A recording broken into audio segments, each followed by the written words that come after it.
progressive era was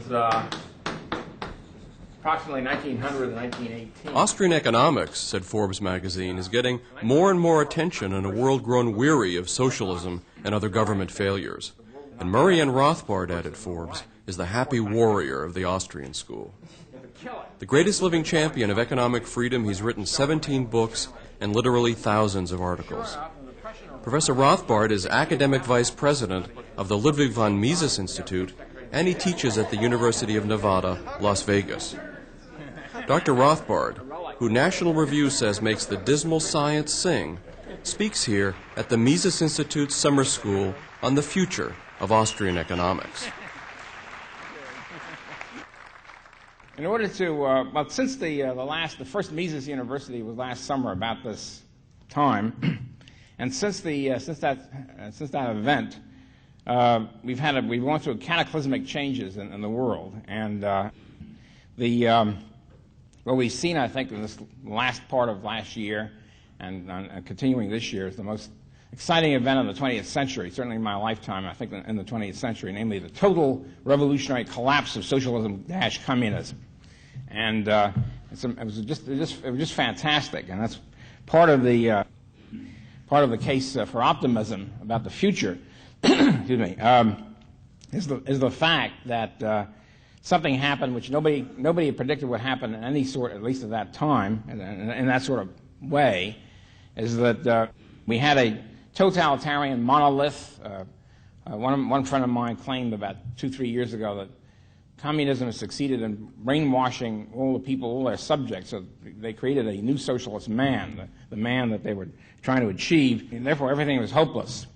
And typical of this person is he's not exactly a very good prophet. And shortly after his article was written, came the beginnings of the whole collapse of communism. And one of the great things about it, in addition to the fact that it shows that the spirit of freedom cannot be wiped out in mankind, is that it shows the power of ideas. You know, that it's very difficult. We tend to get pessimistic sometimes. Some people do. Some laggards. Some of the faint of heart. Because here we're pouring forth ideas, and Mises, for example, I'll get to that in a minute, all of his life was fighting for freedom and opposed to tyranny and socialism. And you think, well, how can ideas affect history? And we're locked in, of course, we all know about the public choice trap. The public choicers, who tend to be free market people, are trapped in this extremely gloomy, pessimistic world outlook, namely that special privileges, of course, as we all know, special privileges shaft us 24 hours a day. They're constantly working for lobbying and special privileges and monopoly and contracts and all that. And the rest of us, the consumers, or the average person, is not interested in any one particular focus, like the sugar market or the grain market or whatever, 24 hours a day. And therefore, the consumer is, quote, rationally ignorant, unquote, and uncaring about these particular fields and areas. And therefore, it's inevitable the special privileges always win out, and tyranny and statism win out, and that's it. There's no hope. And every person, since every person is only interested in their narrow, short-run economic interests, there's no way of getting out of this trap. George Stigler, for example, the distinguished dean of Chicago School of Economics, or one of the two deans at least, view is that ideas have no influence on history whatsoever. I mean, it's as if everybody's writing in a sort of a vacuum, or writing for each other professors. And there's no point to any of this as far as affecting history goes. And coming from an historian of economic thought, it's kind of a depressing picture. So why are you doing all this if none of this has any impact? So, but we find out here a dramatic example of the exact opposite. In other words, here was the communist system, totally locked in, as I say, alleged monolith, special privileges with nomenclatura, totally dominant. Everybody had to work for the state. Everybody's lives were organized by the state and commanded by the state.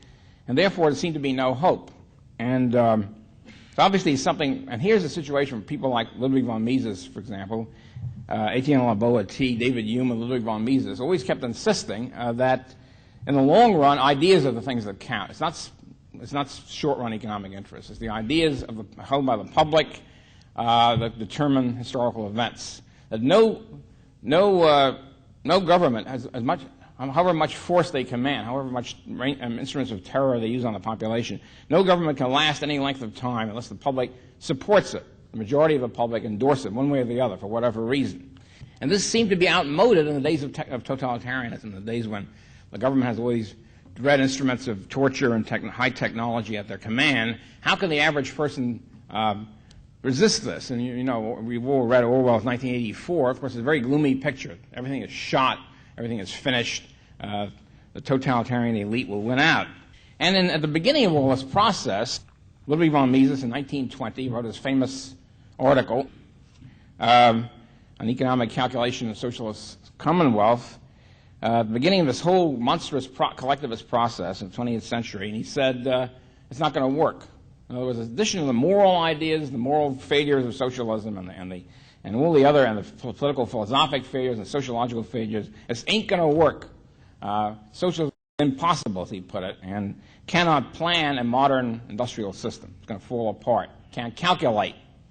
And this was allegedly rebutted. The socialists, by the way, in those days took this very seriously. This is the first time that they'd come to their attention. There's a problem other than the incentive problem. You know about the incentive problem. Everybody acknowledged that from the very beginning of socialism, even before socialism. The great socialist experiment of the Soviet Union was established. The incentive problem is if everybody's equal and if everybody takes according to his needs and gives according to his ability, who's going to take out the garbage? Who's going to do the dirty work? What's going to happen? And the answer, basically, the socialist was, socialism will create a new socialist man, which will be cheerful and robotic and dedicating his whole life to the service of the state apparatus. And essentially Mises said, look, even setting that aside, whether or not you can do that, even having a bunch of robots who are cheerfully rushing to obey the commands of the state, what will the state be able to tell them? What will the state tell them to do? How will they be able to plan and calculate and where some production should be established and what processes should be used and what combinations and so forth? And he said they can't do it because there's no free market in the means of production. There's no genuine market which establishes a genuine price system, and therefore they won't know their cost, they won't know if they're doing well or badly, and the whole thing will fall apart. Socialists, taking this very seriously, try to refute it. We had about 20 years or 15 years of debate back and forth, especially in Europe, where Mises, of course, was published. The conclusion, which was accepted by every right-thinking economist by the late 30s, was that's okay, we can have a market socialism, we can tell the managers to play market, so forth and so on. And this was generally accepted by the establishment. And everybody sat back, well, that problem was disposed of. We don't have to worry anymore. Socialism is okay. We just have this artificial market, so-called market. And Mises refuted that and human action. And the economic establishment, so to speak, determined that the whole problem was over. Don't worry about it. Socialism can do it.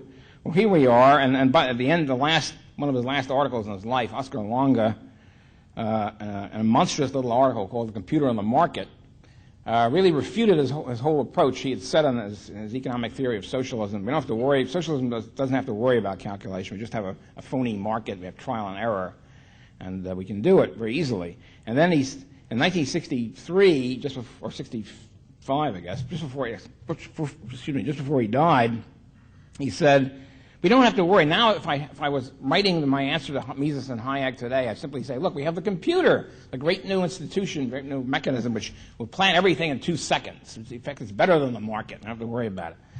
And then he passed on. At any rate, we now find in Eastern Europe and Soviet Union a fantastic demonstration, a vindication of Mises' whole approach. The whole thing collapsed. It turns out socialism is indeed impossible. And popping up from this rubble, we find a whole enormous, unbelievable to all of us, enormous outcropping and outpouring of Misesians and Hayekians all over Eastern Europe and the Soviet Union. And one of the physical embodiments of that, of course, was here this week, the wonderful Yuri Maltsev. I'm sure you've all met. And here he is. He's now honored in the Soviet Union as a prophet, and they want him back. Come back and help us plan and so forth. Of course, Yuri's too shrewd for that.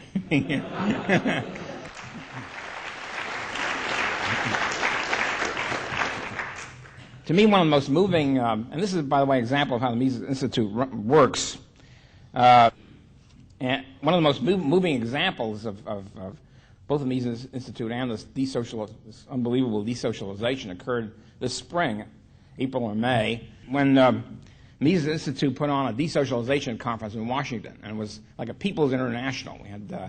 We had a discussion of socialist planning in Eastern Europe. Uri talked about the Soviet Union, and Hans Hoppe talked about Germany, and we had a great guy who was a Polish-American who emigrated from Poland in the early 80s talking about the Polish planning, and we also had a top economist from Lithuania. It was a very moving, one of the most moving experiences I've ever had, because everybody thought the Russian tax would be moving in about any day. And we had a Lithuanian economic delegation, seemingly not worried about the tax at all. What they want to do, how do you privatize? How do you get to a total privatization, a total free market? How do you do it? Interesting question. It's a question, of course, that orthodox economists have never thought about, because they never thought it would happen. And all these millions of dollars that have been poured into anti-communist think tanks over the last 40 years, 45 years or so, figuring out about missile weights and throw weights and who should bomb whose missile first and where and so forth. The whole thing, seems to be right now. You're looking back at it, seems to be like a back at the 16th century. The whole world has changed in 1 year, and the whole throughway thing looks like a fantastic waste of resources poured into this stuff. And in the midst of all this anti-communist research, nobody, as far as I know, none of these think tanks, none of these anti-communist foundations or whatever, nobody ever sat down and thought, well, what would happen if the Russians suddenly read Human Action or read Milton Friedman or something and came to Western economists and said, okay, here's the keys, do something about it. We surrender. Right? Communism is finished. What do we do next? And none of these guys ever thought about it. Because for one thing, they never absorbed the lesson of Ludwig von Mises. They never absorbed the fact that socialism can't work, and eventually it is going to collapse. Eventually they are going to surrender one way or the other. They're going to ask for, what are we going to do? And they had no answer for it after 45 years of anti-communist scholarship. Okay. And, what happened, the Lithuanian economists, a whole delegation, I think, headed by a vice premier, they were going around the United States, the East Coast, trying to find out, what do we do? And other think tanks, I might add, what they did was they showed them their great offices, walkie-talkies and the plush carpets. They were, of course, very impressed with Lithuanians, but they weren't interested in knowledge. They weren't really interested. They knew that the West was a great technological shape. They were interested in how do we apply that here. And only the Mises Institute, this a great ideological entrepreneurship of Jeff Tucker, immediately whipped together an impromptu one-day conference of a whole bunch of economists and lecturing to these Lithuanians on different economic topics. And they loved it. This is knowledge. This is what we came for. We didn't come to admire plush offices. We knew all about that. And when I was at this Mises Institute conference a few weeks later, in the first delegation, I'd say it was one of the most moving experiences in my life, because all these people talked about the different aspects of Eastern Europe. And the Lithuanian gentleman who thought he couldn't speak English well enough, obviously he did, but he was hesitant about speaking English to the group. He spoke in Russian, and Yuri stood next to him translating into English. It was marvelous, because he was the Lithuanian Russian People's Free Market Solidarity, while Soviet tanks were threatening to march in. And one thing the Lithuanian economist said, he said, well, it was wonderful to hear today, because Professor Samuelson at MIT told us we should have a central bank. The first thing we should do is establish a central bank in Lithuania. And we did that. Now we find out today we should repeal the central bank. We're going to do it. We're not going to have any central bank.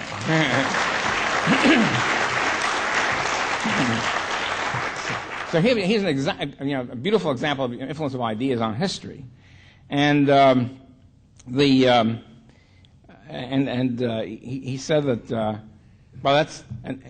He said one thing I should say is that I was going to remark before that the whole implosion, the whole revolutionary implosion in Eastern Europe shows the powerful influence of ideas, because they simply said, we're nuts to you, we're not going to obey orders anymore. It was like nonviolent mass civil disobedience on a fantastic scale. And so here we have, as I say, nobody could predict the exact form of this, but here it was like a domino effect. One country topples, communism topples, and the rest of them topple. And the form it took was for example, in Romania, it was a dramatic example because the troops were shooting, the Ceausescu troops were shooting into the square, and the people, they didn't flee. They just stood there and they said, the heck with it, we'd rather die than live under communism anymore. And that was it. At that point, the soldiers turned their guns on the officers and the whole thing. And we had a point where Ceausescu issued orders and nobody listened to them. This is the great libertarian's dream, that the guys on the top who are ordering and butchering millions of people, all of a sudden they issue orders and everybody says, nuts to you. That's we ain't listening no more. So we have it's impossible, I think, not to be optimistic when we see this. We have a lot of things to gripe about here. We have a lot of monstrous trends at work in the United States. When we see what happened under totalitarianism, when people just said, the hell with it, we quit, and are looking for free market solutions, and the Misesians, Hayekians popping up. It's a magnificent experience. It's something we should never forget. If we ever tend to be pessimistic about trends in the United States, we should realize what happened in Eastern Europe in 1989, 1990. So in looking at this and looking at the victory of freedom in Eastern Europe, I'm not saying obviously not all problems are solved. This is an unbelievable and fantastic thing. We should always remember that ideas in the long run can trump interests. Trump economic interests. Looking back at this, at Mises being the originator of this, of the knowledge that socialism is impossible and can't work, I think we should look back at Mises' life and what happened, and the events in Austrian economics to gauge the future. We have to look at what's been happening in the recent immediate past. As I said, after collectivism was being established, and socialism was being established in the world, in Europe, Mises wrote this article. In addition to that, he was discriminated against. He couldn't get a university post in Austria, a paid university post. He got an unpaid post, prestigious but unpaid, which meant, of course, he had to find work elsewhere, largely because he was opposed to socialism and collectivism. And there were only two kinds of economists or social scientists who received paid university posts in Austria at the time. Either Marxists or fascists or corporatists. That's it. They were the only respectable. That was the wave of the future. And the laissez-faire was reactionary, Neanderthal, and part of the 19th century, which was being displaced by the great progressive new century, the 20th century. So in addition to that, the second thing which disqualified Mises from a paid university post was he was uncompromising. He was a great guy. I mean, he's sometimes been accused of being personally abrasive. I never saw it. Those of us who studied under him in the United States. He was unbelievably sweet. He was constantly urging people, finding research projects for people to do, which he usually didn't do, of course, but always coming up with ideas and always being unfailingly courteous and unfailingly and non-bitter about what had happened to him. And so here he was, but he refused to compromise one iota. In other words, he didn't bend with the wind, with intellectual winds, which all too often happens in the world, as we all know.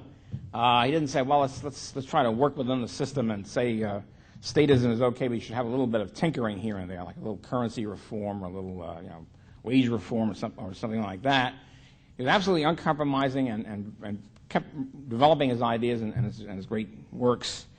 And in the meantime, not having a paid university post, he had a full-time post as chief economist for the Chamber of Commerce, which in Austria was a government agency where businessmen elected representatives to this chamber, and they would have a staff and they would advise the government. As a result, Mises became the major economic advisor, although his advice wasn't listened to very much. He was tremendously respected. So he almost single-handed, he and a couple of friends of his, essentially single-handedly stopped the Austrian inflation, which was rampant, as well as the German after World War I, stopped it from a runaway inflation. He stopped it at 1,200% or whatever, instead of becoming as in Germany, 1 quadrillion marks to the dollar. There was only 1,200 Austrian shillings or whatever, pfennigs, whatever the currency unit was, to the dollar. Later in his memoirs, which was written in the midst of his flight from Europe in 1940, he said now he's looking back on it, he wishes that he hadn't fought it because it was hopeless in the long run anyway, because it just lengthened the time of the inflation, just slowed it down, and the result was the banking crash and collapse in 1931. But as a matter of fact, one of the very sweetest things, one of the most charming and moving passages in this book, he said he's always been accused of being too uncompromising. If only had waffled, he might have been more influential. And looking back on it, he said, no, I wasn't hardcore enough. I wasn't uncompromising enough, looking back on it. I should have been tougher. He comes to the United States as a refugee. Again, gets no paid academic post in the United States, despite his tremendous creativity and unbelievable erudition, at a time when every Marxist, semi-Marxist, social democrat, Menshevik, Trotskyite, whatever, Bukharinite refugee got top academic posts, was feted, welcomed at top universities. Fortunately, at that time we had, he got a small foundation grant in New York, penniless, small foundation grant to work on 2 great books which came out in a couple of years. Mises, by the way, was the sort of person who got a grant, and in 2 years there was a book. And something which many of us try to emulate. And 2 great books, Bureaucracy, still a magnificent book explaining the difference between the workings of profit operation, private profit and loss operation, and government operation, which has to be bureaucratic, as he said, and non-profit organization. I'll get back to that in a minute, because there's a whole uncharted area which Austrian economists haven't dealt with, nobody else has dealt with, really, is of the economics of non-profit organizations. How do they work? Is it possible for them to be efficient? And Mises pioneered in that. And also his book, Omnipotent Government, which at the time was extremely important and influential, because he was the first one to show, in those days, the ruling doctrine here, promulgated by a Marxist refugee from Europe, Germany, was that Nazism was simply the last final stage of evil capitalism. In other words, the capitalists turned to the Nazis to crush the rising proletariat. And that's the basic explanation of Nazism. And what Mises pointed out was, this is ridiculous, what Nazism really is national socialism. It's a form of socialism and collectivism in the German nation.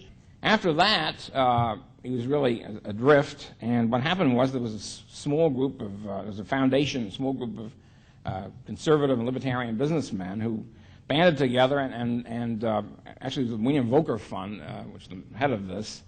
The William Volcker Fund is an unsung, forgotten institution, which really was like the candle in the catacombs or whatever. It preserved, maintained, and fostered all during the 1950s and early 60s, late 40s to early 60s, libertarian and conservative scholars. That was a period you have to realize there ain't no such thing as free market economists or social scientists or anything. Everybody was either, and the ruling fashion was you either a communist or communist fellow traveler or you're a social democrat. That's it. That was the range of debate. Are you a social democrat or are you a commie? Being a free market person was being some sort of 19th century reactionary fascist Neanderthal. So Harold Luno, the head of the Volcker Fund, was searching around for his first task he felt was to find a paid university post in the United States for Mises and Hayek. Hayek was in England. Hayek had a post in England. Mises had no position at all. The result of which, of this detailed search, was he couldn't find a paid university post for either of them, interestingly enough. And in other words, this replicates Mises' experience in Austria. And Mises, the best he could do for Hayek was the University of Chicago Economics Department rejected Hayek as being reactionary, Neanderthal, and whatever. But he found an unpaid post for him in the Committee of Social Thought in Chicago, which is a highly prestigious graduate department. But the problem with that is, if you graduate with a PhD in social thought, where do you teach? I mean, there are no departments of social thought any place. So it's very difficult to get a teaching position, do anything with it. Usually they end up at history departments, but it's kind of difficult. You're not a certified historian, which, as we all know, is very difficult in any field to break through the crust. So, but Hayek gets an unpaid post. In other words, the Volcker Fund paid for his salary. Hayek's salary. Mises, the Volcker Fund paid for his salary as a visiting professor at NYU in the Graduate School of Business Administration. the major influence that Mises had was a private seminar which he gave every week in the Department of Commerce offices, Chamber of Commerce offices, and it was a magnet for all the top students in Europe, all the top young social scientists and economists and philosophers in Europe, and even the United States and England, came to this because this was the great center of research from the early 1920s until 1934. And he tried to replicate this with us in the United States. And unfortunately, I felt very sorry about it because the caliber of the students there was not exactly up to Vienna par, so to put it very, very kindly. He did totally uncomplaining. He was pressed on and did his very best to stimulate, as I said, research in the students. And this was a period from when he was here from the mid-40s until he died in 1973. It was sort of like, as I say, a candle in the darkness. There were very few Austrians, very few free market people. Even when the free market became more respectable, there were almost no Austrians. But he, as I say, pressed on. He was extraordinarily productive and extraordinarily cheerful in this whole process. When he died in 1973, just coincidentally, the next year, that was the year 73, 74 of the great collapse of Keynesianism, because that was the first year when the process of so-called stagflation or inflationary recession became evident. It happened before a little bit, but it wasn't evident. All of a sudden, 73, 74, is an inflation, 13, 14% inflation, so-called double-digit inflation. And at the same time, it was a big recession with unemployment and bankruptcies and all the rest of it. What are you supposed to do about this? Keynesian doctrine, of course, is very simple. I mean, the equations are complicated, but the practical conclusion is very simple. The government is the great macro steering wheel, or whatever. The economic system is wonderful in the micro sense, but in the macro sense it's totally without an anchor, without a rudder. It needs a great helmsman, namely, of course, the government. Provided the government is steered by Keynesian economists, that's, of course, a key. And looking at the controls and the indicators and statistics, if the Keynesian economist finds that there's a recession and prices are falling and all that, you pump in spending, usually, of course, meaning increasing government budgets. If you find there's a boom and there's prices going up and so forth and inflation, then you take out spending, mainly, almost always, of course, by increasing taxes, never by cutting the government budget, by the way. This is part of the Orwellian memory hole of original Keynesianism. So you increase taxes by sopping up, quote, excess purchasing power. In other words, we have the excess purchasing power after the government has already inflated the money supply, and we've all gotten it. Then we become excessive, and they have to sop it away again. So sort of a 1-2 punch to the economy, to the people. So here we have a situation, however, where you have two things happening at once. Inflation, prices are going up, and yet there's also a recession. What are you supposed to do? Do you pump in spending or do you take it out? You can't do both at the same time. Despite all the equations and computer or whatever, you can't pump in spending and take it out at the same time. So they were finished. I mean, essentially, Keynesian has been dead from the neck up since 1974.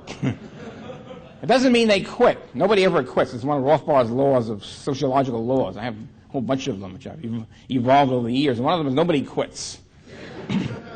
Now, it's not an apodictic law like praxeology. Once in a while, somebody does quit.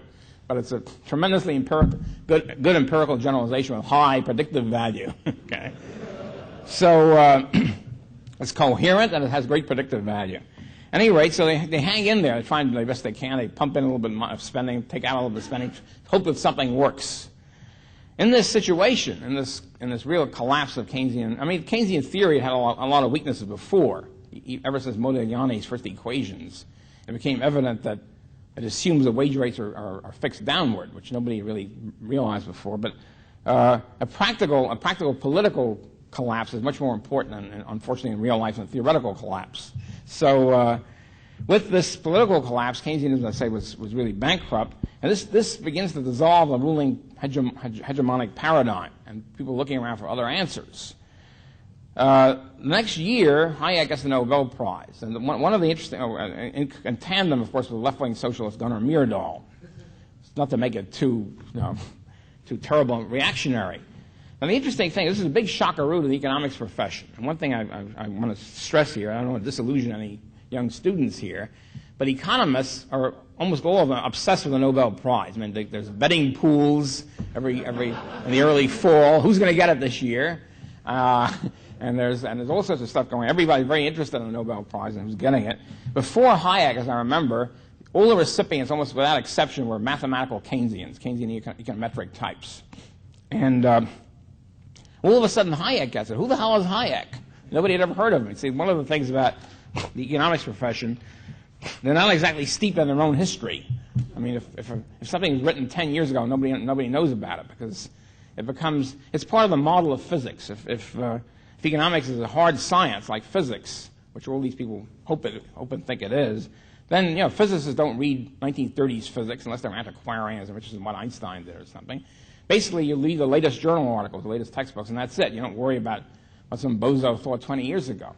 And so trying to make this the paradigm in economics results in a tremendous loss of knowledge on the part of most economists. So who's Hayek? How did this guy get the Nobel Prize? Who is he? And then it becomes a resurgence because people look back, they want to find out what did he say that earned him the Nobel Prize, and well, this is interesting, I never heard of this.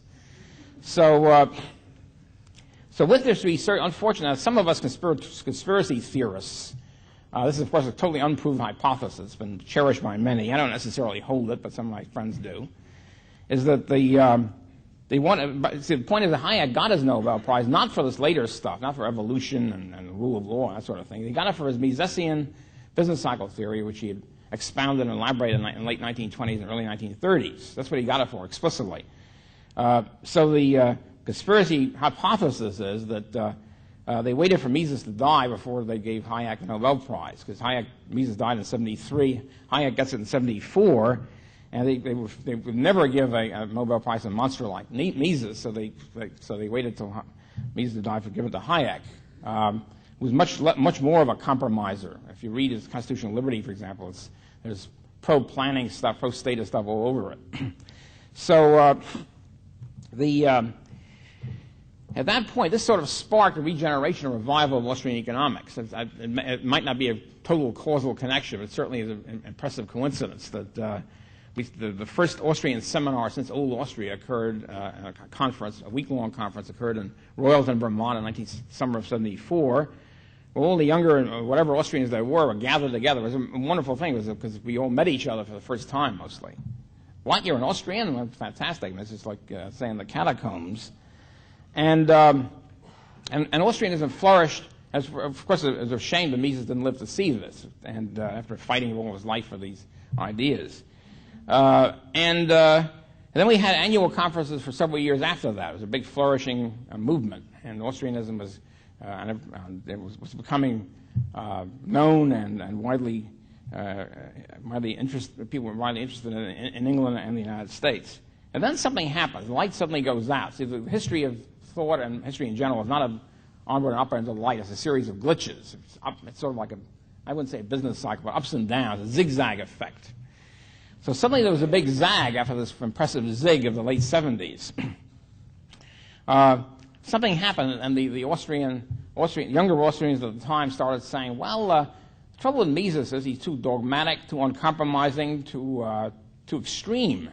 How do you get respectable in the mainstream of economics if you keep pushing these ideas that nobody really likes? And we should try to become respectable. We should drop all this stuff about praxeology and laissez-faire and talk about market process, whatever. And the dread name Mises begins to slip out of sight. And this is of course really replicating in death what Mises had suffered in his life, except this time it was essentially a stab in the back by people who called themselves Misesians, who understood the situation and then basically sold out. If you look at it very bluntly, sold out for potential respectability funds, mainstream publications, tenure, and all the rest of it.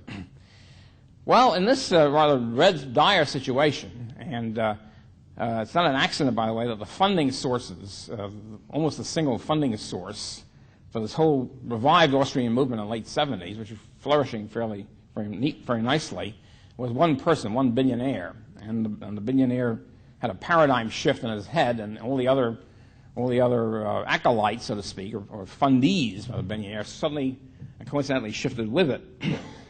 Into this idea and we began to hear, as I say, not only that Mises was too extreme and too dogmatic, talk about him. began to talk about synthesis with Marxists. This is the late development since 1980 or so. It's important for Austrians to really have to understand the great contributions of Marx and Lenin and so forth, and we should have a continuing dialogue.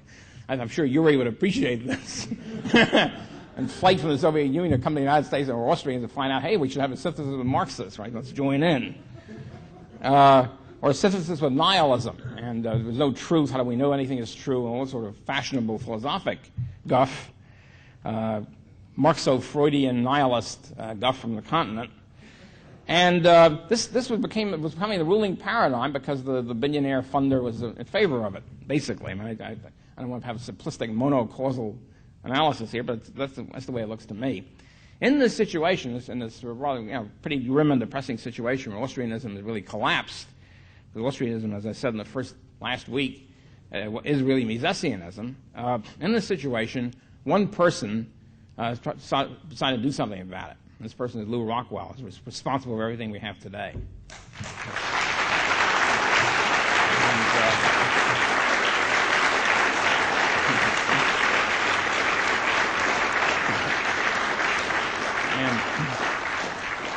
What Lew had been, Lew, all these other people, the Austro-Marxists, or whatever you want to call them, were moving to Washington. They liked Washington. They thought this is where the power is. This is where you can get goodies and respectability. Lew had spent a lot of time in Washington, hated it, wanted to get out, both spiritually and physically. Okay? And he decided that he wanted to found the Mises Institute, which was the dream of his life, and he decided this is the time to do it. And he wanted to revive the Misesian paradigm, the name of Mises, and all the rest of it. And he went to the aforesaid billionaire, and he thought was a Misesi, and he said, well, I want to found a Mises Institute. And he was ordered not to do it. Kind of interesting point here. How could he be ordered since he wasn't an employee of this person? He was ordered not to do it. You can't do it. Of course, Lew, if you know Lew at all, doesn't accept these kind of orders very neatly. So Lew went ahead with no donations, no endowment, no pledges, no big daddy billionaire, I mean nothing. Just an idea and tremendous energy and organizational genius, entrepreneurial genius of the highest order. And as a result, we have all this today. We have a fantastic Mises Institute, and we have just to run down some of the things the Mises Institute is doing, which I think is important. It publishes a quarterly. Oh, by the way, in addition to it publishes a quarterly annual journal, the Review of Austrian Economics, which is now going semi-annual. By the way, I'm happy to report. It's by the way, the Austrian journal was boycotted by these aforesaid ex-Austrians, organized a boycott, which happily was not successful, and It publishes a quarterly Austrian economics newsletter, which is sort of like a quarterly discussion magazine on Austrian economics. It publishes a monthly free market, which is marvelous for application of Austrianism in general and extremely successful. And it publishes books which are getting even more. We're going to be even more books in the future, talking about the future of Austrian economics. Kluwer publishers, which have taken over the Review of Austrian Economics, is extremely excited about the future of Austrian economics, about the Mises Institute and the future of Austrian economics. Not because they're ideological buddies, I don't know what they are or not, but they see it as a great marketing, great prospect for the future. And publishers are very astute in this, and they particularly are quite astute. I mean, if they found, for example, Hans Hoppe's Theory of Capitalism and Socialism, which they published, they were amazed to see, under Mises Institute auspices, they're amazed to see he was a bestseller, an academic bestseller, being translated in many languages. So this deeply moved the Kluwer people. We're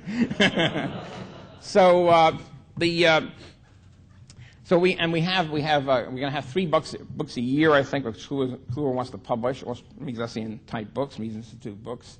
We have all sorts of books we publish on our own, pamphlets, monographs, and conferences we've been putting together for a long time and building up to the present one.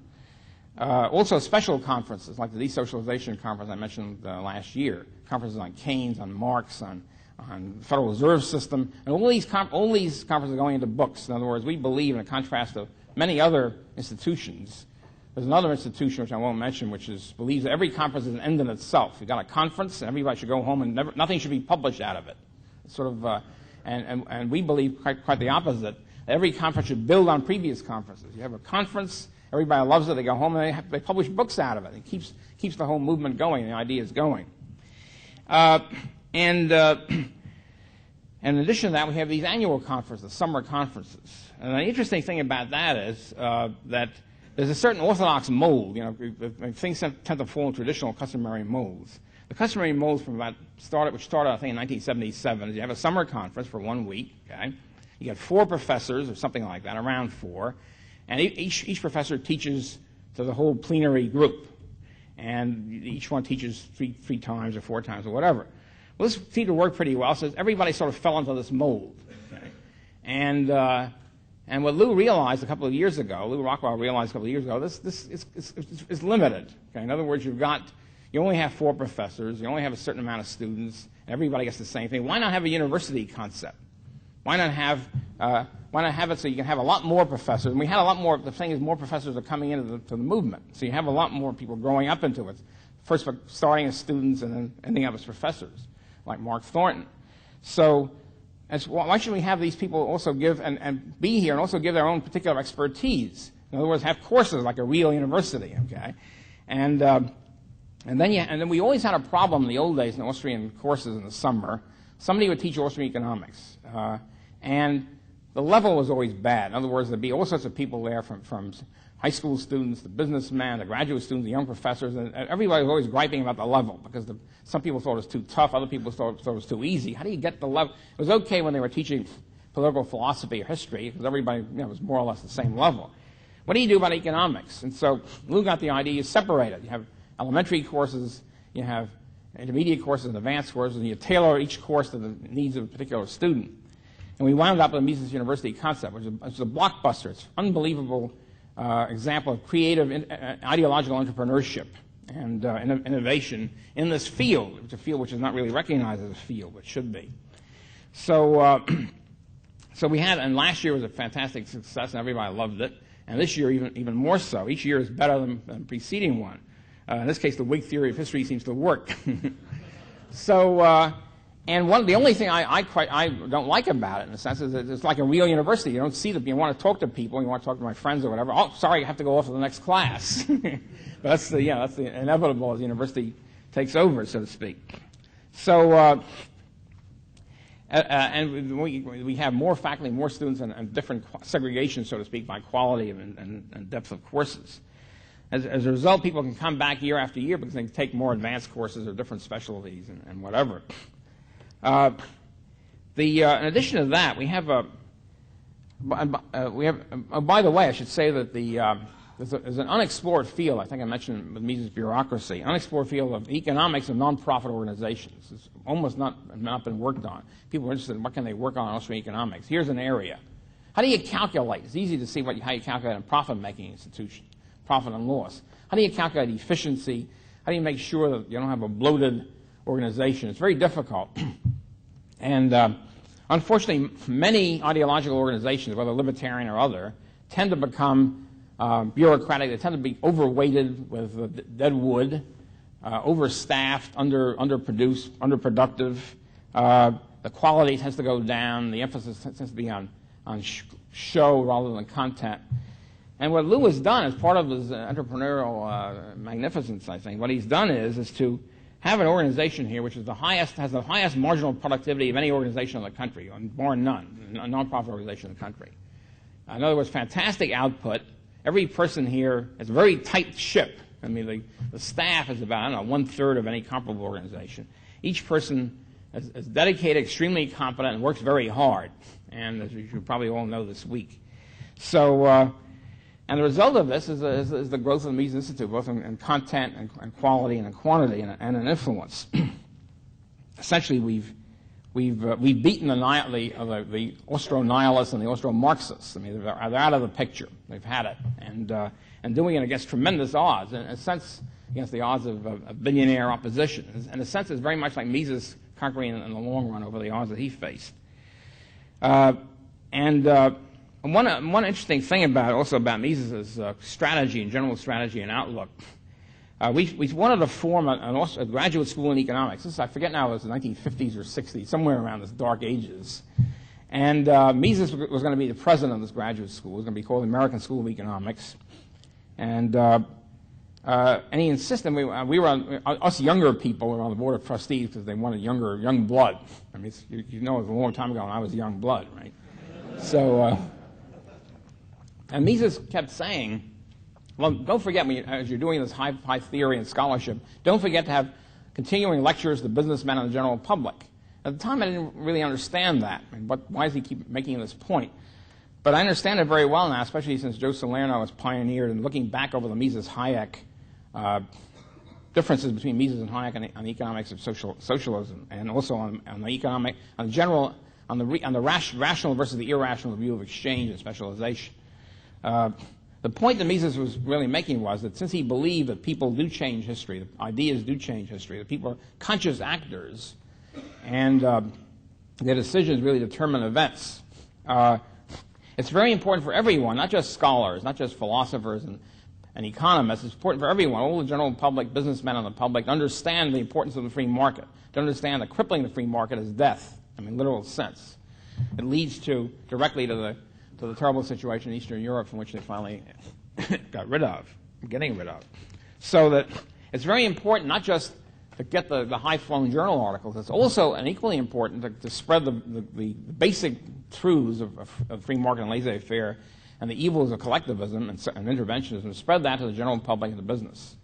And that was the point. It wasn't just sort of a peculiar whim on the part of Mises. It was rooted in his general strategic theories, theory of life and the importance of reason and ideas on historical events. The interesting thing about Mises, the more I read him and go back and read the stuff, the greater it looks. I mean, it's fascinating. More insights come in as I reread Human Action or Socialism or his great works. So looking to the future and looking to what are the prospects for Austrian economics, I think it's inherent in the current situation. Obviously, it's not determined by, but certainly we get great leads to what we can expect in the future. Namely, just look at the fact that in Eastern Europe, the economists of Soviet Russia and Eastern Europe, Mises and Hayek are revered figures. Nobody reveres Keynes and Galbraith out there. I mean, they had it with socialism and statism. They're just trying to figure out how to get to what we've been advocating all this time. And if that's true in a system where human nature is supposedly transformed, obviously it wasn't, it should be also true, of course, in the West and in the United States, where we haven't gotten to the socialist stage yet. And with the growth of the power of ideas, I really think in the long run, truth wins out. Of course, could be too long a run for us to worry about, but I think it's winning out right now in the short run, in that sense, in the medium run, if you want to put it that way. And we have with the growth of the influence of Austrianism and Mises Institute, and the prospects look terrific. I mean, there's continuing growth, as I said, in quantity and quality. And I think one of the lessons of looking back on the Mises himself and the Mises Institute itself is not to cave in. Not to think you're gonna don't sell your soul for a mess of pottage, so to speak, because that's what you're gonna get, a mess of pottage.